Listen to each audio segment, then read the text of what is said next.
The Spot Track Podcast, talking sports contracts, the salary cap, and business of sports.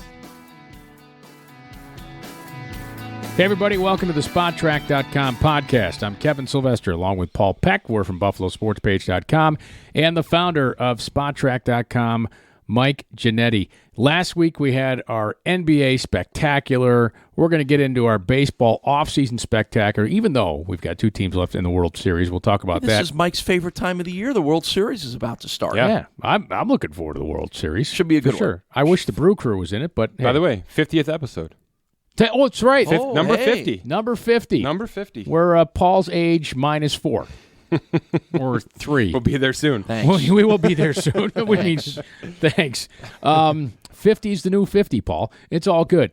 50 episodes, which is awesome. Yeah. And thank you all for listening. Those that subscribe and tell your friends about it. Listen to it. All right. Baseball. World Series, yeah. Let's talk about some baseball Two big first. teams. Yeah, the Two Red of the Sox three and biggest Dodgers. payrolls in baseball, right? That's right. Top three. Two top three. With Boston way ahead. Luxury tax offenders, all that good stuff. But obviously it worked. I mean, It's hard to 110 argue wins, that, right. the World Series favorites, yeah.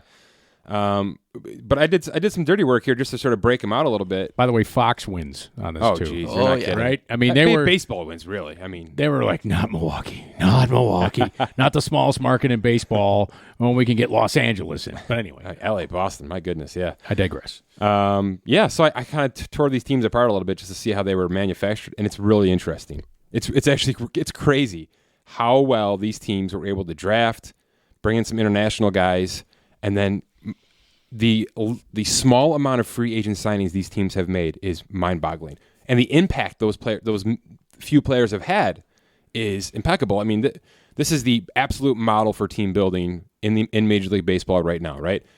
Each of these teams have acquired 12 players via trade. 12 of their active 25. That's crazy. That's really crazy right now. And I think most fans would have guessed it would have been 12 free agent acquisitions. That's right. I think 5 years ago, that's probably the answer, right? But it's all gone to the trade, whether that's a winter trade or a deadline trade, and they've got a mix of both.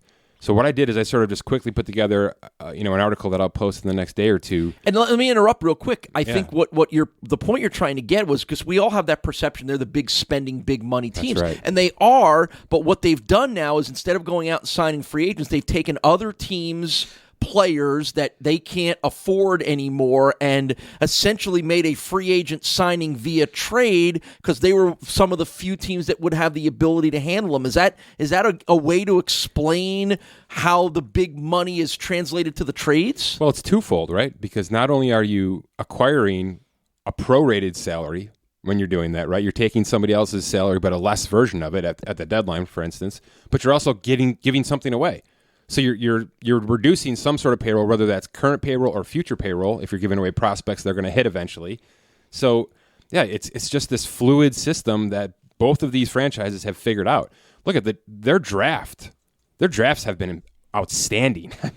I mean, the 2011 draft for the Boston Red Sox changed this franchise. It completely changed it to where it began, 7 years ago to where we are now. They had 3 first-round picks with the compensation pick. They got Matt Barnes, Blake Swihart, and Jackie Bradley Jr. in the first round of that draft. All major players. And then in the 5th round, they found a little guy named Mookie Betts. So that's not a bad June if you're Boston back in 2011, because we're obviously seeing the fruit of that right now heading towards the World Series. By the way, I love when Ron Darling called him Mookie Wilson. I know it. You knew that was you knew it was happening. Always right? loving on those Mets, especially against Boston. If you remember, Mookie Wilson had a pretty impactful play against the Red Sox. it was significant. Yes. So I do think there was some gamesmanship with that faux pas. But the Dodgers just as powerful with the draft. I mean, obviously Kershaw and Walker Buehler are massive first-round picks for them. And Cody Bellinger, 4th rounder. So similar kind of situation. And that's just an example. But here's the thing.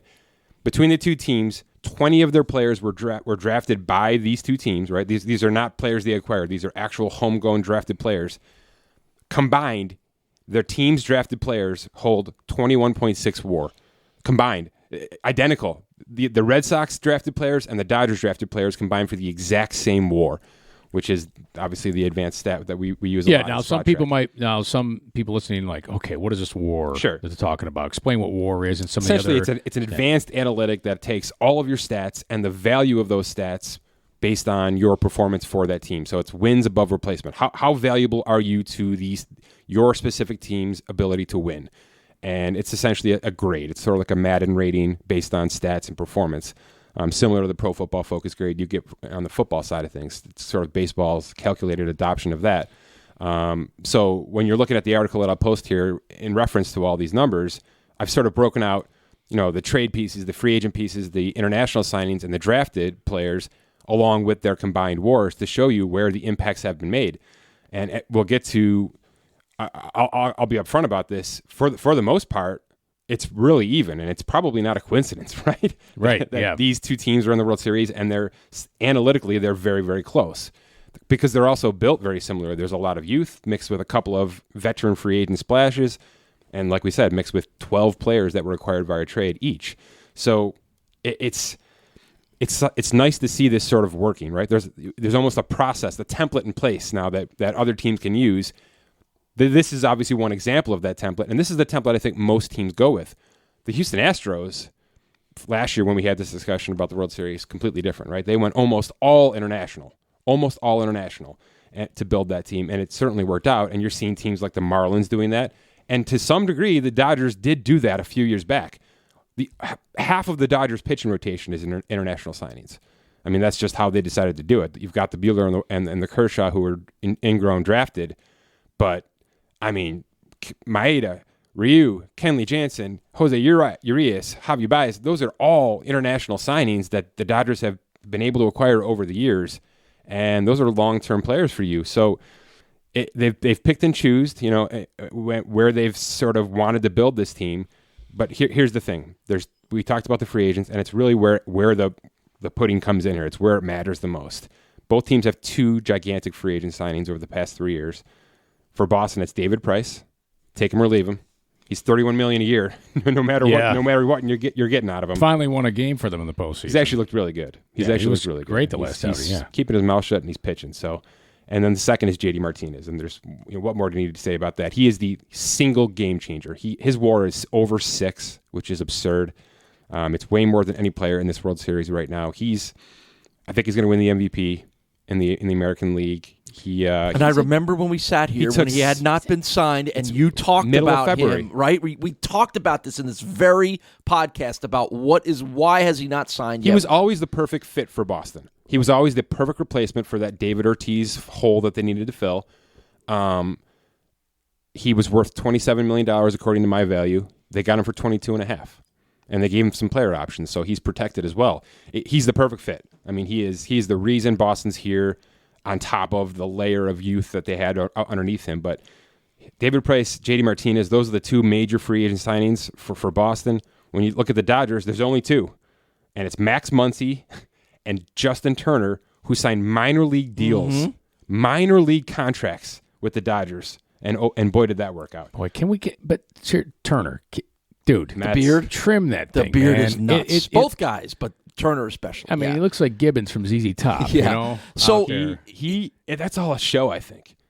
That guy has been behind the 8 ball his whole career. The Mets threw him to the curb. Yeah. I mean, the teams, I think that he gives off this laziness, this sort of, Joe Cool kind of attitude. This guy can just hit a baseball. Well, I agree. He just goes up there, and I think pitchers take him for granted, and he just turns on these things. Everything. He's an outstanding player. You're saying it's all part of his thing where he comes to play like it's the shtick. Right. The jersey, the uniform that's half buttoned and everything. Yeah. So when he's limping to the plate. So probably somewhere in the first 10 podcasts that we did, as we do number 50 here, we talked about the Astros and what the residual would be as far as how they showed about building a team and coming up from the bottom and whatever. So the question to you now is, will there be any residual from either of these teams winning, or is because they're such big spenders, most of the league is like, yeah, we can't do that? In terms of the trade acquisitions, I think that's the case. You sort of hit it on the nail on the head there. They had the capital to acquire players, right? And that's payroll. That most teams don't. payroll and prospects. Now, there's teams with prospects, right? There's teams with the Indians. There's teams like the White Sox. Well, the Brewers have some low-paid, yes, relievers. Yes. So that are due for a raise. A lot of the damage that the Dodgers made was done in July, right? I mean, the Brian Dozers, obviously the Machado. So, and both are in the lineup tonight to start the World Series. So it certainly worked out the way they wanted it to. The Dodgers come with a bravado. They come with a big payroll, an open checkbook. Not a lot of teams can handle that. But none of these players are really crazily highly paid right now, outside of Kershaw. And that's to their credit. They've went out and they've found some players. Chris Taylor, Kiki Hernandez, Yasmani Grandal, those were all trade acquisitions for nothing. I mean, those are minimum salary guys that have gigantic roles in this team. Justin Turner, same thing. So this lineup is not, star-studded with $20 million guys like we've seen in the past, the Yankees in the past, and even the Red Sox in the past. This is a balanced financial lineup, balanced in how they were acquired, balanced in how they're being compensated this year, and there's actually some structure. Now, the Dodgers have a lot of free agents. So in terms of where we're looking forward, very different teams. Boston's pretty locked in. Now, their bullpen is going to be kind of shredded apart here. Craig Kimbrell, Joe Kelly. By the way, I'm trying to figure out Joe Kelly's look, too, there. Like, he's... Shtick. A lot of shtick. It's a little Clark Kent meets, it's like a redneck Clark Kent look for Kelly, right? Yeah. I like it. Is. That's great. I like it. Hopefully he's not listening. That's awesome. It works for him. Yeah, I mean, the guy, for a little guy, he can fire the ball, He can sling it. Holy smokes. Yeah. He can fire it. Yeah. So he's throwing 3 digits. Yeah. He is. Man. And he never did. No, I know. Did. We'll see. Like, where does... All right, anyhow. Right. All right, so enjoy the World Series. It should be a really interesting one. 2 marquee teams. And Who we picking? It's funny on. that they have these franchises haven't played in the World Series since 1919. Crazy, it's amazing right? to think that Dodgers Red Sox. So I like the Red Sox. I just think they're rolling. That they'll have that crowd as they always do. I'll pick the Red Sox in this one in 6. Me? Yeah. I'm going to be right there with you. Red Sox in 6. They've been doing it all year long. I just, if they can get to Kershaw once, I think it's a big night. It's a big night, yeah. Yeah, see, Kershaw, he's got to go out there and dominate, and he hasn't. He's been good. He's been better this year than he has in the past postseasons. So I give him a little bit of a leeway this year because I think he can do it. It's Kershaw, Sale, and then we get Price tomorrow. It's very possible Boston's down 0-2.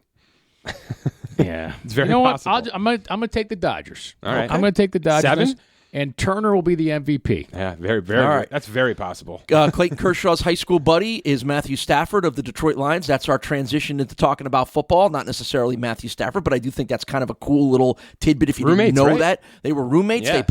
They played baseball and football together, and just to think that 2 very prominent athletes in the world were high school buddies and grew up together is pretty cool. So we're a week away from the trade deadline as we record this podcast, and there's lots of chatter. We saw it start to happen with the Amari Cooper trade from the Raiders to the Cowboys. Patrick Peterson's name thrown around. I'm sure there's going to be a few more. It's a new generation. Patrick Peterson's throwing his name around. It's a new generation of NFL general managers and NFL thinking, which I think is going to lead to what is going to start to become more of a baseball-like football, basketball trade deadline. Mike, what are you thinking about the one that happened, the one that might happen, and the ones that we haven't even talked about yet?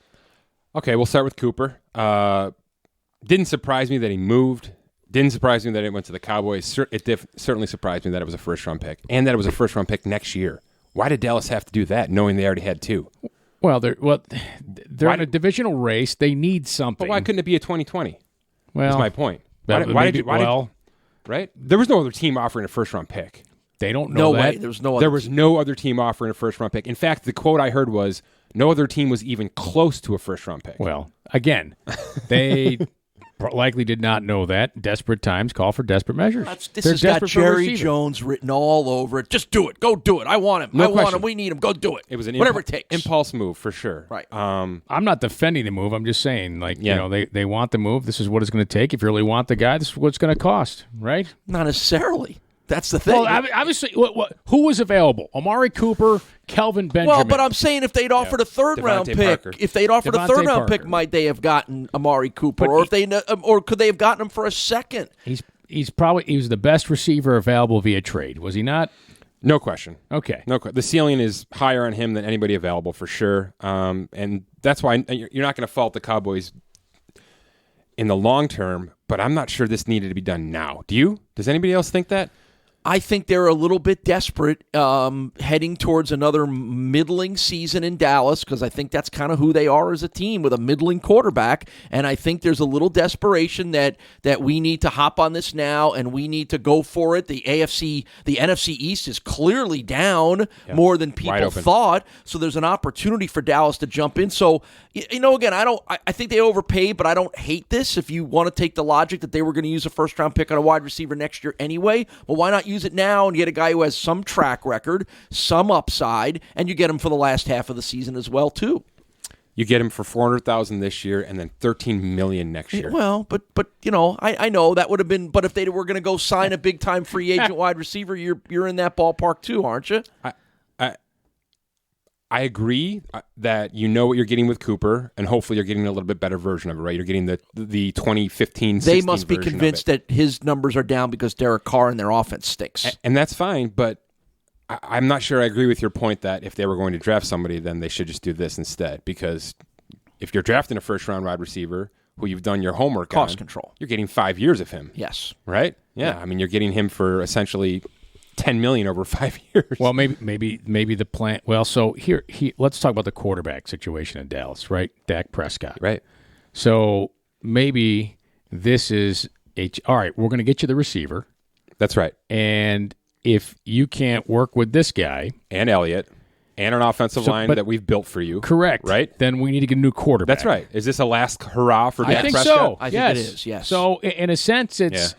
Let's get the other pieces and find out if our quarterback is who we think he is. Right, because it's almost time to sign Dak Prescott. Correct. I mean, you're actually that does make sense. You're aligning Prescott and Cooper financially is what you're doing, and Elliott really. Yeah. Which because you're in this window now. I mean, Elliott, as good as he is, he's not going to be Emmitt Smith. He's probably getting a 5th-year option and a franchise tag, right? I mean, sure. I don't imagine he's getting Gurley money. Not yet, right? Not yet. This is a big step back for him. I would agree. Yes, it's been a very down year. He's been injured. His behavior from last year too has to factor into this as well. Yeah, he's not getting. Well, if there's one team in the league that ignores that, historically, it would be the Cowboys. Well, ask Des Bryant because he's on Twitter Michael right now Irvin doing nothing. Too, so yeah, I mean, they have to do something because they have an opportunity to win. I'm on their board division. with this. I'm on board with this conversation. That's what I think they're looking at and doing it. And what you pay, if you think you can win with that receiver, then next year's first-round pick isn't as valuable as it stands today. I guess the problem is also what we just talked about, right? What if this all works, and you've got to pay Dak Prescott and Amari Cooper and Ezekiel Elliott all at the same time? It's all right. It's a good problem to have. If it works, it's an offensive league, and you're scoring points. It's probably right. So they're going to be in Chiefs mode, right? Where they're just all in on the offense, and their defense is going to have to suffer because of it. Boy, the Chiefs. I'm just, you know what? I'm just picking them, their entire team offensively. Let me tell you something about the Chiefs that I knew but sort of forgot until yesterday when the Patrick Peterson stuff came up. Obviously, people were tweeting at me that, I'm crazy for not including the Chiefs as an option for Patrick Peterson. And the reason I didn't go there is, number one, they're cap strapped, obviously. But number two, they're not even using Justin Houston and Eric Berry right now. Those guys are sitting on the sidelines hurt. They're both hurt, yeah. If those guys come back for the last 5-6 games, what's the problem here? You're just good enough. You're just a better and good enough on defense to probably win whatever you need to win. No question. That right now, as structured, that defense will catch up to them a couple of times before the year is out, and you certainly hope it isn't going to be in the playoffs when that happens. But you make a good point. You're going to add 2 Pro Bowlers, and you're already paying to that lineup that you're already paying. Yeah. So, all right. So Patrick, but hang on. But the Chiefs, that defense. When those guys come back, even now, guys, go play your ass off for a series because you're going to be off the field resting for quite a while. That's right. Right? I mean... And they haven't been as bad as people put them out to be. No. Yeah, I mean, the points have been high. But, yeah, you're right. The threshold is low. I mean, Patrick Mahomes can throw 5 touchdowns every week. So he's incredible. He is. That team's a lot of fun to watch. And teams that passed him over. Oh, here we go. Should be here we go. Lamenting that. Particularly a team that Kevin, traded with the Chiefs Kevin, to get that pick. 8 weeks ago, I'm on board with you dumping on the Bills for doing this. There's no comparing the Bills and the Chiefs right now. None whatsoever. It's not even a conversation to have. The Bills are one of the worst teams in the history of football. Right. And they were built that way 6 months ago. But if they had drafted Mahomes, he'd be hurting on the sidelines, and we'd be watching Derek Anderson. You can poo-poo all you want. The Bills are going to be handing the ball. Derek Anderson is going to hand off to Chris Ivory and throw the ball to Andre Holmes. That's the Bills Monday Night Football. Hang on. That's not Orchard Park High School. That's the Bills. Let me make my point, then you guys can go on telling everybody how much their offense sucks right now. Had they not made the trade with the Chiefs, okay, and had they drafted Mahomes and sat him behind Tyrod Taylor like the Chiefs did behind Alex Smith, then the Bills could have built their team offensively, right? Maybe kept Sammy Watkins, who plays for the Chiefs now and is like an afterthought for that. But then they could have had a whole year and offseason to increase things offensively, right? They could have addressed their offensive line in the offseason instead of ignoring that, which may be the biggest blunder with it. And they could have done things to build up their offense instead of, hey, let's trade the quarterback, the starting quarterback, that the guy they just drafted could have played behind. Mm-hmm. If you're going to throw away a year, why the hell did you trade Tyrod Taylor? All right, I'm done. I'm done on a tangent. No, I'll finish that thought with you're right with one sentence. They should have been thinking offensive side of the ball the whole time, whether that's a quarterback or not. Well, they didn't hire a coach who's going to do that. So, All right, Patrick Peterson, where's the market for him? Let's move on to defense. Where's the market for Patrick Peterson, and do you think it's realistic that the market is there is no March. Market because it's an offensive league. And the market is next March. Arizona's not trading him right now. It never made much sense to me. It's not happening. I mean, they've got so little to go on as it is. They've got to keep themselves in games to be watchable right now, and Patrick Peterson is a big part of that. I get it. He wants out. He sees the ship going down. Larry Fitzgerald's certainly going to walk away from this at the end of the year. I mean, I don't know where David Johnson ends up. If we're talking about Arizona as a whole, I mean, he's been an afterthought. He's a total afterthought. He's not back into form at all. And you know what? They hired a defensive coach as well too. It's gonna be a thing. It's gonna start to be a thing when Belichick eventually walks away into the sunshine. We're gonna look around and see all these other defensive coaches, and I don't know if any of them are gonna be worth a damn. Wait a second. Hold on. Both of you. So Mike Vrabel, right? We'll call him a Belichick disciple. Sure. Played for him. Defensive coach. Goes for it. Goes for a win. He has like 6 career touchdown catches. That's the right move. He goes for a win with a 2-point conversion, which I applaud. I think it's definitely the right move. I think it's awesome. Instead of kicking an extra point and going for a tie. I think that's driven by the new acceptance of the numbers and the new acceptance of the analytics, regardless of whether you're an offensive or defensive themed coach. Mike, go ahead here. I mean, I think you're seeing it on a weekly basis in the going for 2, in the going for it on 4th downs at certain points of the field. These are all numbers-driven decisions, which is very different. But the point is, it's a defensive coach making an offensive decision. But I disagree with you, Kevin. He's making a decision based on the numbers. That's right. They're built. They still are a defensive team. The Titans are not an offensive team. Are you kidding me? A defensive coach would have kicked the extra point. No. Do I get to make my point? No. I'm going to. The defensive coach would have kicked the extra point, figured my defense is going to stop him. Where the offensive coach says, I got a chance to win now with my offense. You're missing the point. The numbers are driving these decisions. I actually think... Well, the numbers on that are 50-50. The numbers are, I make the 2-point conversion, I go ahead in the game. They got to be better than that. If I don't make it, then I'm automatically losing the game. Unless I get the onside kick, which the numbers are so much lower on recovering that than they were probably of making a 2-point conversion. I actually think you're both missing the point a little bit because Good. Yes, Vrabel and Shermer both made decisions, and they probably were analytics driven, but all they did is say 2. Matt LaFleur and Mike Shula, offensive coordinators, were the ones who went out there and said, we're going to throw the ball at those plays. And that's the problem. The problem isn't the decision to go or not. The problem is Marcus Mariota and Saquon Barkley exist as with run. They're phenomenal running plays, especially with 2 yards to go. What are you doing here? Mariota had 1 yard to go after the penalty. Right. 1 yard to go. You can't even make that an RPO, an option, give him an option to run? That's where coaches outfox themselves. They're going to be thinking he's running it. That's right. We're going to do the opposite. Go with your best. You spent the number 2 pick on Saquon Barkley, and you've got him for 5 years cheap. You run him until he can't move. Well, there were plenty of plays in that game for the Giants the other night where like I could see, okay, this is a screen to Barkley. Right? Well, they're just terrible play calling. God, Jason Witten was calling for it every play. Right. You brought up some quarterbacks. Let's kind of wrap up here on is there a marketplace for any quarterback trades? Is there as we get close to this trade deadline, Jacksonville is in a massive quandary at quarterback right now. Do you see anything happening on that front? And then there's a few other players I know you want to touch on too. Jacksonville's frustrating, right? This was the AFC favorite coming into the season. Is this frustrating. was the AFC favorite. He could throw for 400 one week and 120 the next. He's been bad, but yeah, there's been a lot more wrong with that team, right? Obviously losing Leonard Fournette is a huge miss. Bortles is Bortles. I don't know. What did you think you were going to get? Was he supposed to take a big step forward because you paid him more money? I thought after the way he played at the end in the playoffs last year that he had taken a step forward. I think they did too. Yeah, I would agree with that. Although they were interested in Cousins. That's right. So as much as they were trying to get Cousins. That's right. From what I was told, it was between Minnesota and not the Jets. Minnesota and Jacksonville. Wasn't the Jets, because he's spurring the Jets. Yeah, he did that early. Yeah. Right? It wasn't like it came down to right. It didn't come down to the Jets or one of the final two teams.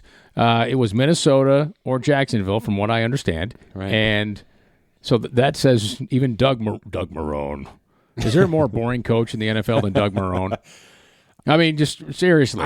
Offensive line guy, right? But there's just nothing. I feel like that's effective, though. I'm not saying he's a bad coach. Yeah. Because I think he's actually proven he's a decent football coach. But he's just not Mr. Excitement. Yeah, tough to get your... But anyways. There are quarterbacks I think Jacksonville can go and look at. I don't know if that's the right move. If we asked, 3 or 4 coaches what they thought about bringing a quarterback in week 9...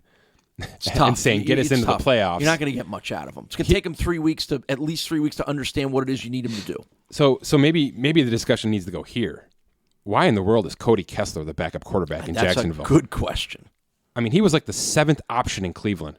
And that's not an exaggeration. They went through some serious quarterbacks, and he was not one of them. They had Chad Henne last. They had that classic veteran guy. I get what he got. He got a lot of money to go elsewhere. Too much for what Jacksonville had cap-wise. So I get you have to move on from him, but in the same breath that the Saints did their due diligence to have a backup, Minnesota did their due diligence to have. They all went the lengths to say obviously Philadelphia, we need to have a guy who is more than capable if and when an injury happens or our number one busts out like everybody sort of assumed Blake Bortles was going to do, right? Well, didn't Jacksonville, aren't they in the same situation the Cowboys were in? In Jacksonville, they let their receiver go to Chicago. Yep. And they need a receiver for Bortles. But their receivers had actually been pretty good. They replaced him with a younger group of faster Cole, guys. D.D. Westbrook, Dontre Moncrief, speedsters. Maybe you don't have that guy that can go across the middle and do it, and that's maybe a deficiency, but they do have some tight ends there as well. Mm-hmm. I don't know if the play calling is a problem. I look at last week, and certainly Bortles deserved to be benched. You've got to have a more viable quarterback be able to come in. I'm surprised too. And not only that, you need somebody who can push Bortles, right? You need somebody Bortles who's has in to know Bortles' that face. if I screw up, That's I'm right. going to lose my job. That's right, yeah. And that's shame on Jacksonville because, they've got 3 starting running backs in that team and, half a quarterback right now. Right. All right, how about more running backs? Quick notes on Peterson, Lynch, and Le'Veon Bell. Boy, Adrian Peterson, talk about a story. Right. I don't know if you've sort of dove into this a little bit, but I guess he showed up to Washington and wouldn't let them say no.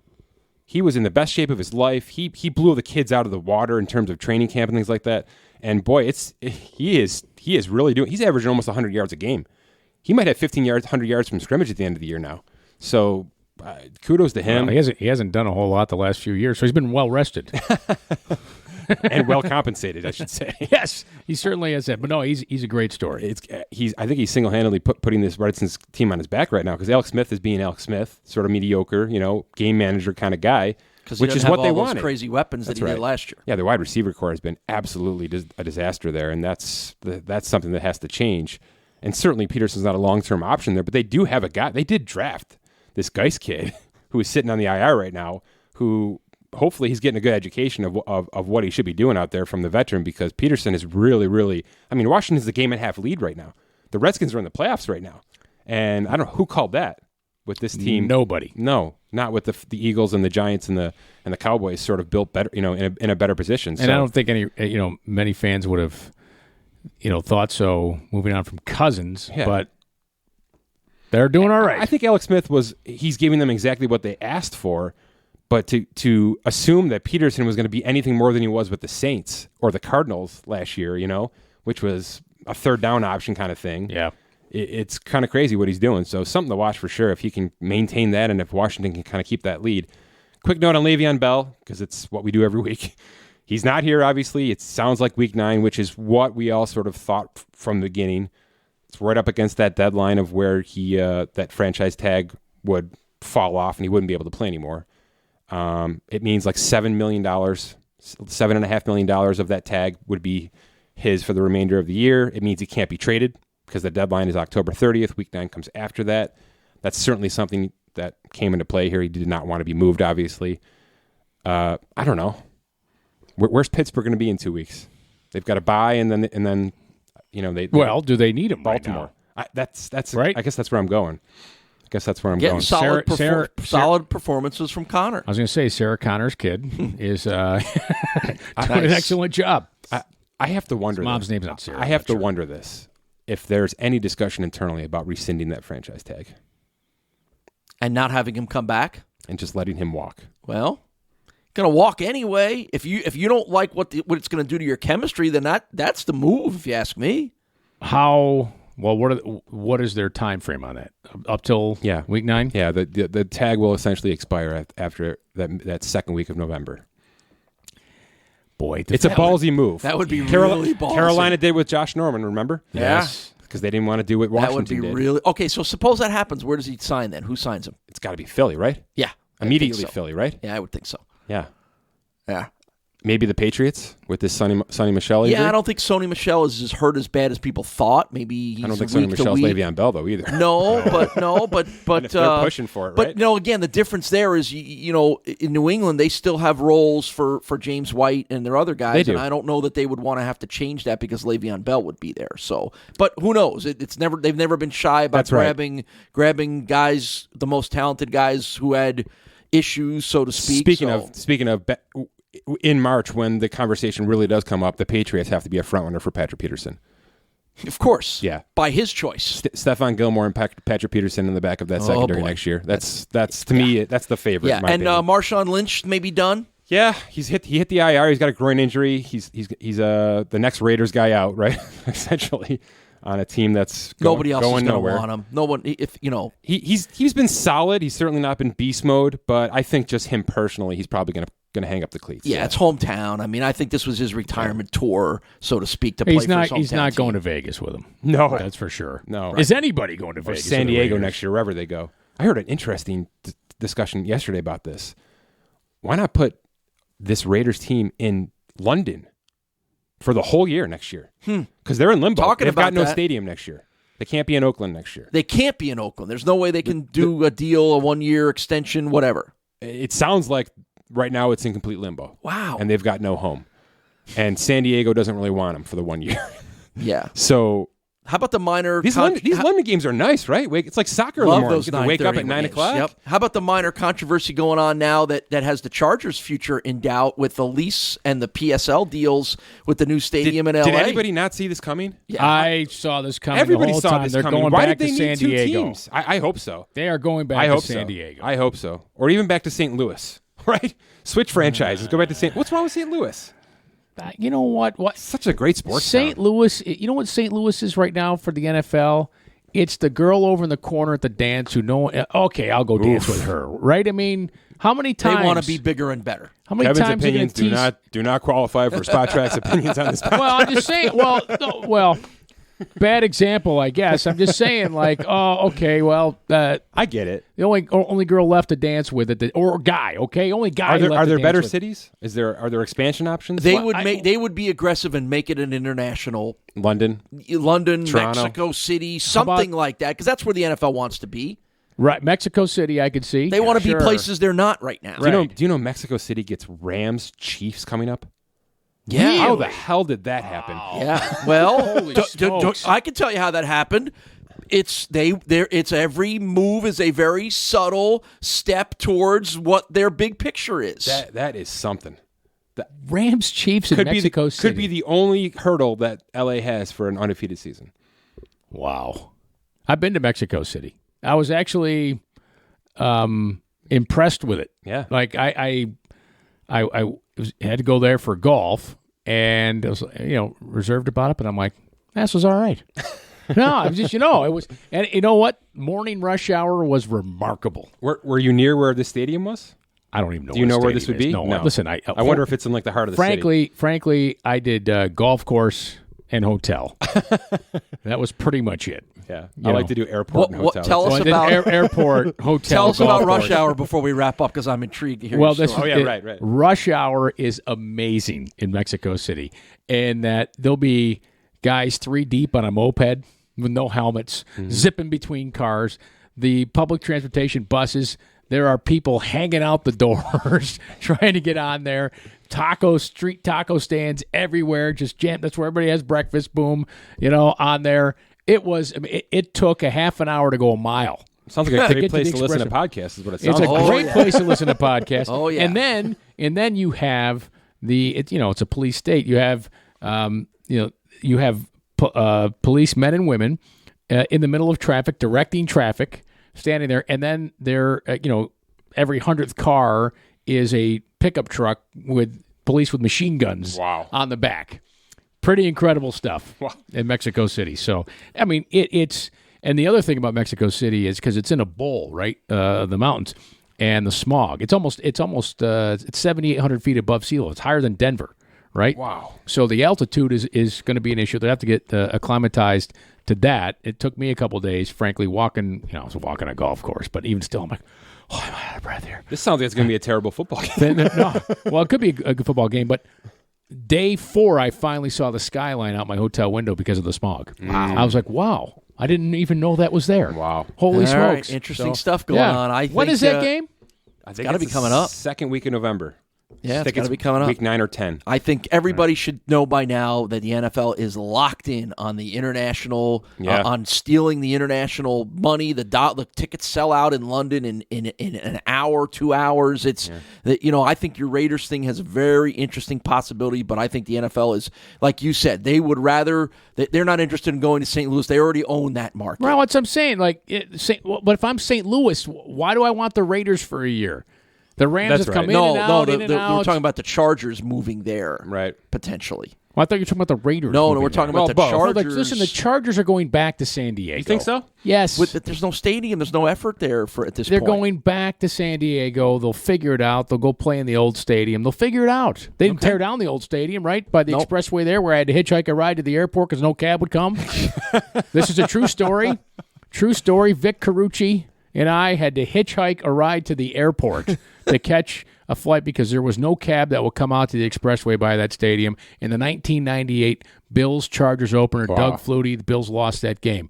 You were probably there. Brian Leaf, one of Ryan Leaf's only good games in his career. It might have been his debut. It was his debut. It was his debut game. Threw a couple touchdown passes. Wow. Yes. Yep. I remember Vic and I were on the same flight, and they had a beer tap in the press box. I was done, so I started drinking. Vic's like, I'll just be a few minutes. Vic, I love you, but man, you took 3 hours. I was schnockered. All right, they shut the beer tap down on me. You guys was like, "What am I going to do?" I sat there drinking beer. So don't worry, I'll get us a cab. We go out there. There's no cab. We went out to the freeway and hitched a ride. We got into a back of a Datsun pickup truck. Had a cab on it, oil and weed whackers in there, and the guy did 80. We just made our flight. This is a true story. How about this? And we need football back in San Diego. That's what this means. Bonus story on the Spot Track podcast. I look at Vic on the ride. I said, "We're going to die. We are going to die." That is great. Well, how about that, Mike? How about that? Hey, how many people listening to this Thank God podcast for Uber. have ever hitched a ride in the back of a crappy 2-door Datsun pickup truck? Probably nobody. Probably not. Probably nobody, right? And I'm like, this. Tweet me at Spot Track. Yes, if you have. And I'm like, this is the NFL. Oh, the glamour, the NFL. Jeez. If mom and dad could see me now, fantastic.